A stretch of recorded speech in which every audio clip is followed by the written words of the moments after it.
નમસ્કાર મિત્રો, આપણા ધારાસભ્ય શ્રી ચેત્રપી વસાવાને મનસુખ વસાવા અને સંજય વસાવા દ્વારા ફસાવવામાં આવ્યા છે.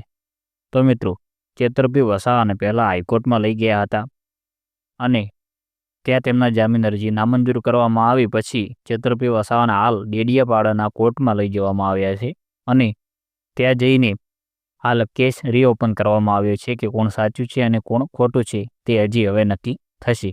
તો મિત્રો, થોડાક દિવસોમાં આપણને માહિતી પૂરતી મળી જશે. અને મિત્રો, તમને શું લાગે છે કે ચેત્રપી વસાવા સાચા છે કે ખોટા છે તે તમે જરૂર કોમેન્ટ કરજો. અને જો તમે આપણી ચેનલમાં નવા આવ્યા હો તો ચેનલને સબસ્ક્રાઈબ કરી દેજો અને વિડીયોને લાઈક કરી દેજો.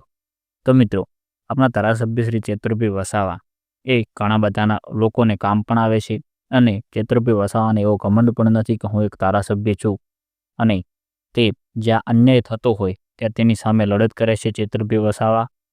અને એ જ કારણોસર આજે આ ચેત્રપી વસાવાને જેલવાસ ભોગવવો પડે છે. તો મિત્રો, એ જ કારણ છે.